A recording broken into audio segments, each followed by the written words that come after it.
আসসালামু আলাইকুম প্রিয় শিক্ষার্থীরা, আশা করি তোমরা ভালো আছো আর আমি আল্লাহর মতো অনেক ভালো আছি। আজকে আমি তোমাদের সাথে এসএসসি ফিজিক্সের দ্বিতীয় যে অধ্যায়টি রয়েছে মোশন অর্থাৎ গতি, এখানকার সকল সূত্রগুলো নিয়ে আলোচনা করব। অর্থাৎ তোমাদের সিকিউ এমসিকিউ এগুলো করার জন্য প্রয়োজনীয় সকল সূত্র এগুলো আমি তোমাদের দেখিয়ে দেব। আশা করি তোমরা পুরো ক্লাসটি জুড়ে আমার সাথেই থাকবে। চলো আমরা একটু প্রথমে দেখি যে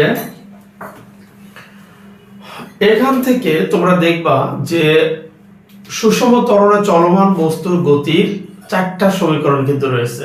আমি তোমাদের একটু মনে করে দিয়ে দেখো, আমি এখানে এভাবে লিখতে পারি যে এর সমীকরণ কয়টি সমীকরণ? চারটি। এই চারটি একটু তোমাদেরকে মনে করে দিয়ে দেখো। সুষম ত্বরণে কোনো বস্তু যদি চলে তাহলে আমরা দেখব চারটা সমীকরণ আমরা খুঁজে পাবো, যার প্রথমটি হলো v cos u প্লাস এটি। ওকে, আচ্ছা, দ্বিতীয়টি কি? দ্বিতীয়টি হলো s equals u plus v divided 2 into t। দেখো গতির প্রথম সমীকরণ v ইকুয়ালস u প্লাস এটি, এরপরে দ্বিতীয়টা আছে s সমান u plus v divided 2 into t। আর তৃতীয় যে সমীকরণটি সেটি কি তোমরা অনেকেই জানো, s equals ut plus half এটি স্কয়ার।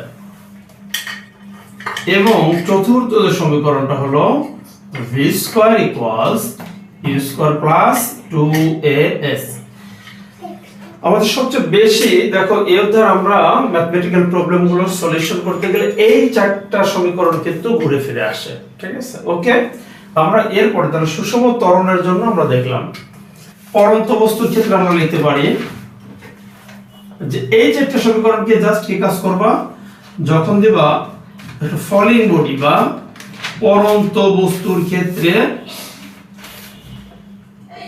আচ্ছা, এই সূত্রগুলো তুমি পরন্ত বস্তুর ক্ষেত্রে যেখানে দেখো খুবই সহজ, এস আছে এইখানে দিবা এইচ, কারণ দেখো যখন উপর থেকে বস্তু পড়বে তখন আমরা সেটাকে বলছি হাইট বা উচ্চতা, তখন এস কে কনভার্ট করে তুমি দিবা এইচ আর এ কে কনভার্ট করে দিবা জি, তাহলে হয়ে যাবে। কিন্তু পরন্ত বস্তুর ক্ষেত্রে দেখো আমরা এইভাবে লিখতে পারি v cos u plus gt। আর সেকেন্ড আমরা কিভাবে লিখতে পারি, দেখো এই যে a যেখানে আছে সেই সমীকরণটাকে তুমি g দিয়ে কনভার্ট করে দিবা, তাহলে h equals ut plus half of gt square. আর তুমি কি পাবা তৃতীয় যেটা, সেটা হলো v square equals u square plus 2gh। Okay, খুব ইজি। দেখো এই চারটা জানলে আমরা কিন্তু এখান থেকে যে যে সমীকরণে a আছে a কে কনভার্ট করে g দিলাম আর আমরা s এর জায়গায় h দিয়ে দিলাম। ওকে, তাহলে সুষম ত্বরণে চলমান বস্তুর গতির সমীকরণ, পরন্ত বস্তুর ক্ষেত্রে যে তিনটা সমীকরণ সেটা আমরা দেখলাম। এবার আমরা নিক্ষিপ্ত বস্তুর ক্ষেত্রে দেখো আমরা তিনটা এরকম সমীকরণ পাবো। তাহলে আমরা এখানে লিখতে পারি নিক্ষিপ্ত তো আমরা দুই ভাবে করতে পারি, একটা তির্যক ভাবে নিক্ষিপ্ত, একটা খাড়া উপরের দিকে নিক্ষিপ্ত।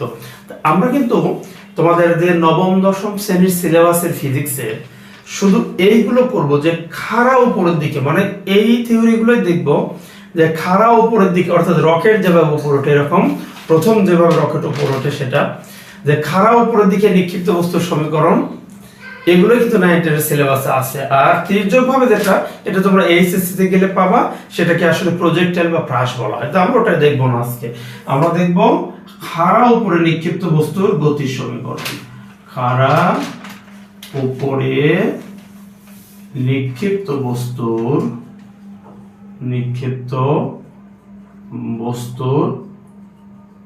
গতির সমীকরণ। আচ্ছা, এই তিনটা সমীকরণের জাস্ট খালি ভেতরে যে প্লাসের জায়গায় তুমি মাইনাস দিবা। তাহলে দেখো কিভাবে লিখতে পারবো, প্রথমটা v cos u minus gt, দ্বিতীয়টা লিখতে পারবো h equals ut minus half of gt square, আর তৃতীয় সমীকরণটা লিখবো v square equals u square minus 2gh। দেখো তো দেখা যাচ্ছে কিনা? হ্যাঁ, ওকে।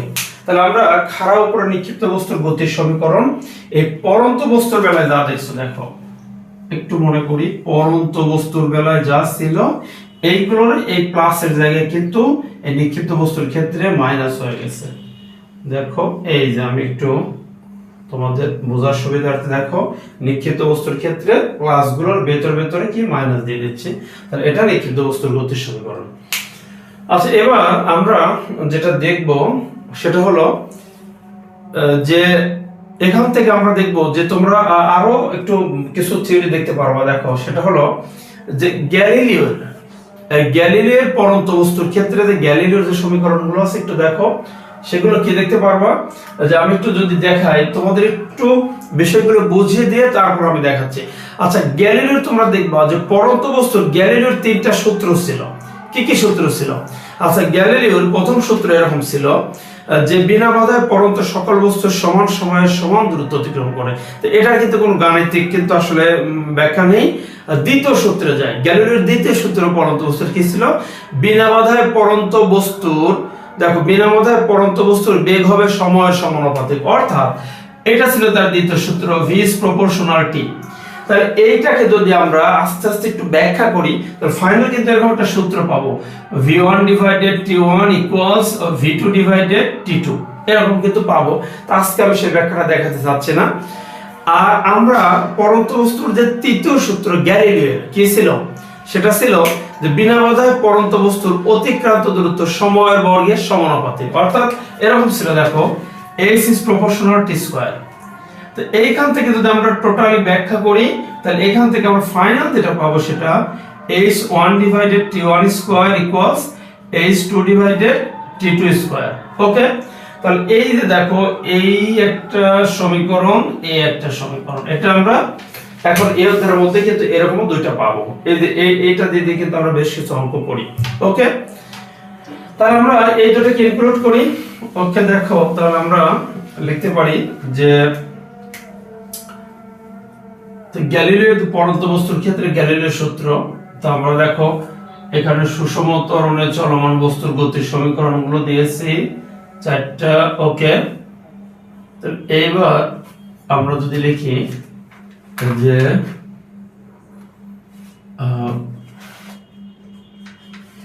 পরন্ত বস্তুর ক্ষেত্রে, আচ্ছা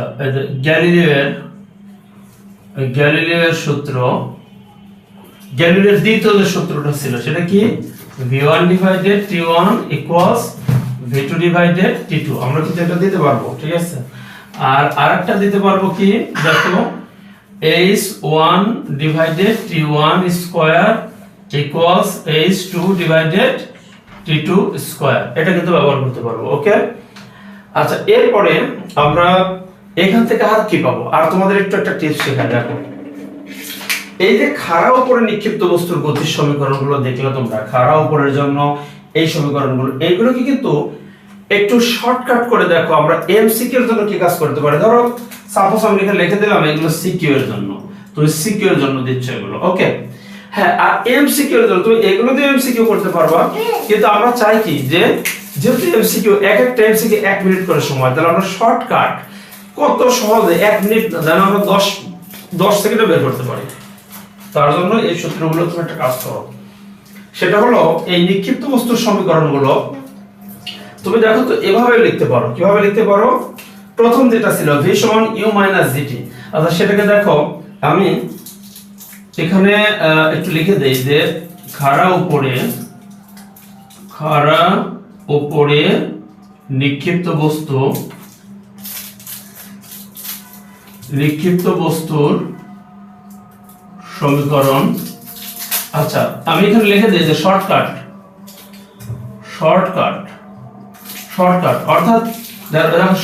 অর্থাৎ আমরা এমসিকিউ এর জন্য কি কাজ করব?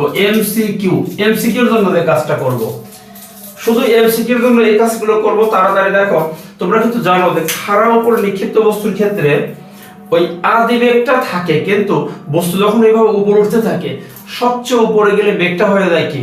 বেগ কিন্তু 0 হয়ে যায়। তাহলে খাড়া উপরের দিকে হলে বস্তু যখন উঠতে সর্বোচ্চ উচ্চতায় ওঠে তখন কি একটা সময় বস্তু থেমে যায় না? তাহলে বস্তু থেমে গেলে কি হয়? শেষ বেগ হয়ে যায় 0। তাহলে এইখানে খাড়া উপরের দিকের জন্য আমরা শেষ বেগকে 0 যদি ধরি, তাহলে দেখো তো প্রথম যে সমীকরণটা আছে কি আছে? v equals u minus gt। আচ্ছা, তাহলে v এর মান যদি তুমি 0 বসিয়ে দাও, তাহলে u মাইনাস gt, বা এখান থেকে কি লিখতে পারো, তাহলে দেখো gt কে বাম পাশে নিয়ে আসো, তাহলে সমান u, সুতরাং t সমান লিখতে পারো u ডিভাইডেড g। তো এরকম লেখা যায় না? যে দেখো তো প্রথম যে সমীকরণটা ছিল আমরা যেহেতু জানি যে, তাহলে এই জায়গায় কি করব আমরা, সূত্রটা খাড়া উপরের দিকে নিক্ষিপ্ত বস্তুর ক্ষেত্রে এই লাস্ট জাস্ট খালি এই সমীকরণটা দিয়ে দেবো। কি দেখো এরকম তুমি দিতে পারো। তাহলে এমসিকিউ এর জন্য প্রথম যে সমীকরণটা পাচ্ছ এটা কি, এটা পাচ্ছ t equals u divided g। এটা মনে রাখবা। তোমাকে যদি বলে একটা বস্তুকে 20 মিটার পার সেকেন্ড বেগে খাড়া উপরে নিক্ষেপ করা হলো, উপরে উঠতে কত সময় লাগবে, তাহলে জাস্ট তুমি ওই যে 20 ডিভাইডেড 9.8, মানে যে বেগে নিক্ষেপ করবা, যে বেগে বস্তুকে নিক্ষেপ করবা তাকে 9.8 দিয়ে ভাগ দিয়ে দিলেই রেজাল্ট চলে আসবে। ঠিক আছে, শর্টকাট। এমসিকিউ এর জন্য তুমি এই কাজটা করবা। কিন্তু আমি আরেকটা উদাহরণ দেই। দেখো যে 30 মিটার পার সেকেন্ড বেগে একটি বস্তুকে খাড়া উপরে নিক্ষেপ করা হলো। এখন বললো যে উপরে উঠতে কত সময় লাগবে, সর্বোচ্চ উচ্চতা উঠতে কত সময় লাগবে, ওই 30 ডিভাইডেড 9.8। ওকে, রেজাল্ট শেষ। আচ্ছা, তারপর তুমি আরেকটা সমীকরণ এভাবে রেডি রাখতে পারো। সেটা তোমাকে যদি উচ্চতা বের করতে বলে, এই কাজটা করবা, h equals u square divided 2g। এটা দিয়ে তুমি উচ্চতা বের করবা, সর্বোচ্চ উচ্চতার সমীকরণ এটা খাড়া উপরে নিক্ষিপ্ত বস্তু, মানে শর্টকাট। অর্থাৎ এই লাস্ট এই যে v স্কয়ার সমান u স্কয়ার মাইনাস 2gh, এটাকেই কিন্তু শর্টকাট এভাবে বানায় রাখা যায়। তুমি এটাকে এমসিকিউ তে ব্যবহার করবা। ওকে, আচ্ছা, তুমি আরেকটা সূত্র পাবা, সেটা বিচরণ কালের জন্য। অর্থাৎ একটা উপরের দিকে নিক্ষিপ্ত বস্তু উপরে ওঠার সময়কে বলে উত্থান কাল, আর নিচে পড়ার সময়কে বলে পতন কাল। আর এই উত্থান কাল আর পতন কালকে যোগ দিলে বলা হয় বিচরণ কাল। তাহলে আমরা বিচরণ কালের জন্য একটা সমীকরণ পাবো, সেটা t equals 2u divided g। এটা কিসের সমীকরণ? এটা হলো খাড়া উপরের দিকে নিক্ষিপ্ত বস্তুর বিচরণ কালের সমীকরণ। এটাকে বলা হয় টাইম অফ ফ্লাইট, বিচরণ কালের সমীকরণ। ওকে, ঠিক আছে। ওকে, দেখো তাহলে আমরা মোটামুটি এইগুলো দেখলাম। দেখো পড়ন্ত বস্তুর ক্ষেত্রে গ্যালিলিওর যে সূত্র আছে সেগুলো দেখলাম। ওকে, এরপরে খাড়া নিক্ষিপ্ত বস্তুর ক্ষেত্রে শর্টকাট আমরা এভাবে করতে পারবো এগুলো। আর আরো একটা দেখায়, দেখো তোমাদের তম সেকেন্ডের জন্য যখন তোমাকে এখানে বলবে যে একটা বস্তু এত মিটার পার সেকেন্ড বেগে যাচ্ছে, যে মানে সপ্তম সেকেন্ড অষ্টম সেকেন্ডের দূরত্ব, তম সেকেন্ডের একটা সূত্র পাওয়া। হ্যাঁ, তম, এই দেখো তম সেকেন্ডের ক্ষেত্রে, তম সেকেন্ডের ক্ষেত্রে, আচ্ছা তম সেকেন্ডের ক্ষেত্রে ধরো STH, তম সেকেন্ডের জন্য সূত্র দিচ্ছি, u দেখো তম সেকেন্ডের জন্য u plus half of a 2t minus 1। এই সূত্র দিয়ে তুমি কিন্তু ওই তম সেকেন্ডের ক্ষেত্রে কিন্তু তুমি দূরত্ব বের করতে পারবা। তোমাকে বলবে যে ষষ্ঠ সেকেন্ড, সপ্তম সেকেন্ড, যে একটা বস্তু স্থির, ধরো তোমাকে বললো যে একটা বস্তু স্থির অবস্থান থেকে যাত্রা শুরু করছে, 10 মিটার পার সেকেন্ড হয়ে যাচ্ছে, নবম সেকেন্ডে কত দূরত্ব হবে, তম সেকেন্ড হলে তুমি এই সূত্র ব্যবহার করতে পারো। আচ্ছা, দ্বিতীয়তে আর কি সূত্র আছে? সমবেগের সূত্র আছে। তাহলে আমরা এই পাশে একটা এখানে লিখি, যে দেখো তাহলে এটা আমরা দেখলাম তম সেকেন্ডের ক্ষেত্রে। ওকে, আর আরেকটা কি পাবো, যে সমবেগের ক্ষেত্রে। দেখো সমবেগের ক্ষেত্রে একটু মনে করা যায়, খুবই সহজ একটা সূত্র সমবেগের ক্ষেত্রে। দেখো s ইকুয়ালস vt, অর্থাৎ সমবেগের ক্ষেত্রে s ইকুয়ালস vt, এরকম একটা সূত্র পাচ্ছ তুমি। ঠিক আছে, সমবেগের ক্ষেত্রে s ইকুয়ালস vt, অর্থাৎ v সমান s বাই t, যেটা এটা।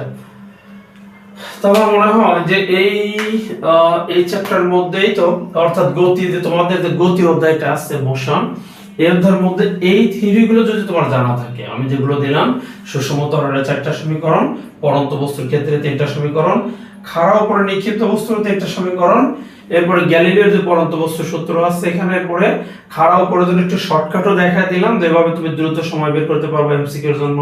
এরপর হাইটটা, ম্যাক্সিমাম হাইট বের করতে পারবা, বিচরণ কাল বের করতে পারবা।